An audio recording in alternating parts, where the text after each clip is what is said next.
Some people seem to carry a quiet storm inside them, a force that doesn't beg for attention, but commands it without a word. They don't shout, they don't plead, they simply refuse.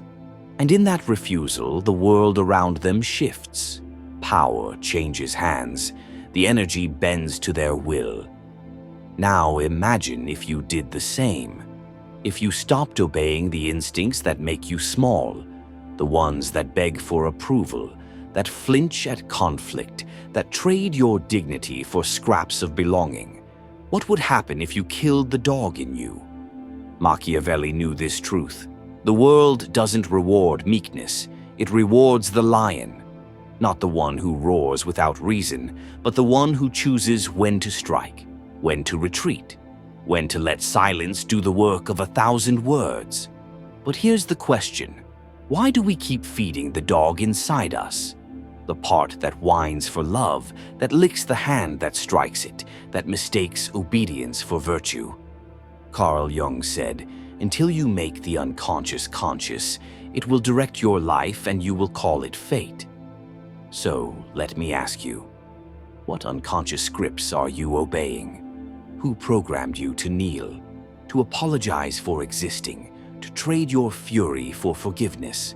Every time you swallow your pride, every time you dull your claws, every time you choose to be harmless instead of powerful, you're feeding the dog and starving the lion. But here's the truth they never taught you. The lion isn't born, it's unleashed, and the process is violent. It demands you gut the parts of yourself that were trained to please, to shrink, to wag your tail at the very people who'd chain you if they could. Machiavelli didn't write The Prince for tyrants. He wrote it for those brave enough to rule their own lives, to stop begging for permission and start taking sovereignty. So let me ask you again. What would happen if you stopped reacting like a wounded animal? If you stopped flinching at disapproval? If you let your silence become a weapon instead of your words? The answer is simple. The world would panic, because it's built on the obedience of dogs. And the moment you bare your teeth, the game changes. Think of the last time someone tried to manipulate you, to guilt you, to make you feel small for refusing them. What did you do? Did you cave? Did you whimper? Or did you let the weight of your silence speak for you? There's a reason people fear the unreadable, the unpredictable, the ones who won't dance when the whip cracks, because a lion doesn't perform. It decides. And that decision alone is enough to shatter the illusions of control. Nietzsche warned us, "Beware that when fighting monsters, you yourself do not become a monster." But what if the real monster is the part of you that refuses to fight at all? The part that would rather be loved than respected? That would rather be safe than free? The dog in you is a survival mechanism, but survival isn't the same as living. And the world has no use for creatures that survive on scraps. So how do you kill the dog? You starve it. You stop feeding it the lies that you need to be liked, that you owe anyone your pain, that your worth is measured by how much you endure. You start listening to the growl in your gut, the one that knows when to walk away, when to stop explaining, when to let the silence stretch until it becomes a wall. Machiavelli wasn't cruel, he was clear. And clarity is the first act of war against the dog, because the moment you see the game, you can't pretend you're not playing. The moment you recognize the leash, you either chew through it or wear it forever. Ever notice how the loudest people in the room are often the weakest? How the ones who demand attention are the ones who fear being ignored? The lion doesn't need to roar. Its presence is enough. And that's the power you surrender every time you beg for a seat at the table instead of building your own. Jung called this the shadow, the parts of ourselves we deny. But what if the shadow isn't just the darkness we hide? It's the light we're afraid to claim. The part of you that knows you're meant for more, that refuses to grovel, that would rather be feared as a lion than loved as a pet. Here's the brutal truth. The world doesn't change for beggars. It changes for conquerors, not because they're ruthless, but because they're unmoved. They don't negotiate with emotional terrorists. They don't justify their no's. They don't soften their edges to make others comfortable. And that's why they're feared. That's why they're followed. So ask yourself, whose approval are you still chasing? Whose voice still matters more than your own? And how much longer will you let them dictate the terms of your life? The dog waits for permission. The lion takes it, not because it's entitled, but because it knows the secret. Power isn't given, it's claimed.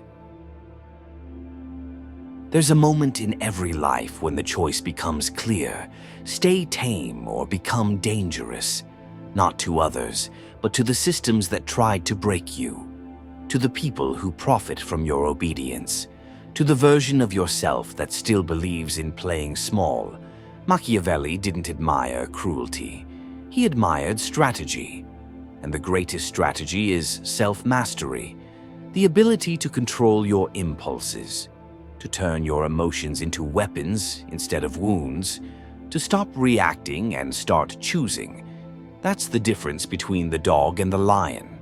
One is led by instinct, the other by will. So let me leave you with this. What would your life look like if you stopped apologizing for your strength? If you stopped trading your truth for temporary peace? If you let the dog die so the lion could rise? The answer is waiting, but it won't come from outside you.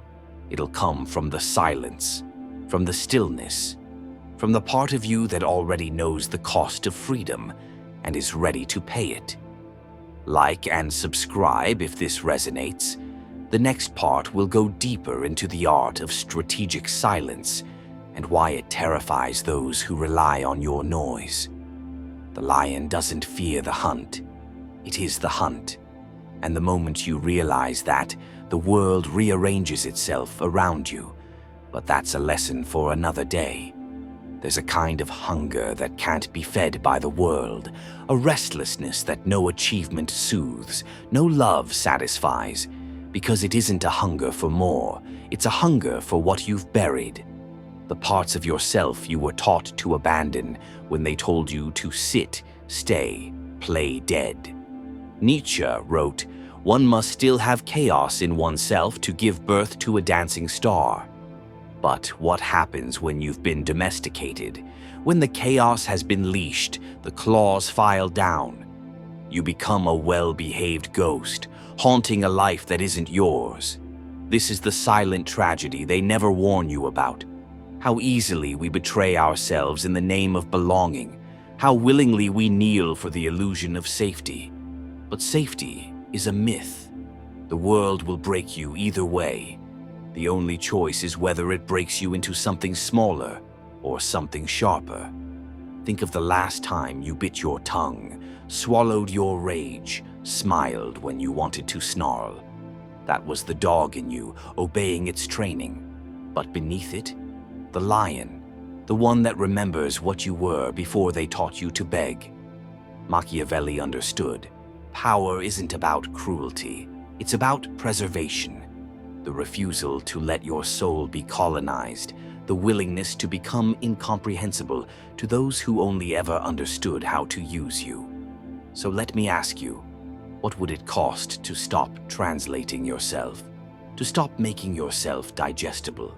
To let them choke on your authenticity? Here's the secret no one tells you about killing the dog. It doesn't happen once. It happens every day. In every moment you choose dignity over approval, silence over explanation, sovereignty over surrender. The lion isn't a single act, it's a practice, a relentless returning to yourself, a refusal to let the world name you. And the revolution is never finished. There is a fire that does not destroy, it forges, a rage so pure it becomes sacred. The kind that does not beg for change but demands it from the marrow of your bones. This is not the uncontrolled blaze of the wounded animal, but the focused burn of the alchemist, turning pain into power, fear into fuel. Machiavelli never spoke of virtue without strategy, of strength without discipline. The lion's roar is not mere sound, it is calculated thunder, shaking the cages others built around you. But first, you must stop apologizing for the storm in your chest. Jung warned, what you resist not only persists but will grow in size. So tell me, what have you been refusing to feel? What fury have you been leashing that could instead become your freedom? Consider this.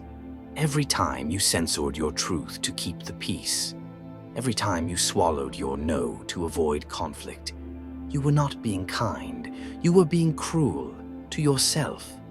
The world does not reward such sacrifices, it exploits them.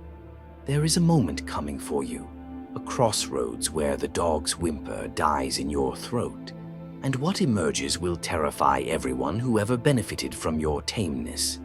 Will you recognize yourself then? The lion does not concern itself with the opinions of sheep, not from arrogance, but from evolution. You cannot measure yourself by those who never dared to claim their own power. So let me ask you plainly, whose voice still matters more than your survival? Whose approval are you trading for your soul? The answer will either break you open or break you free.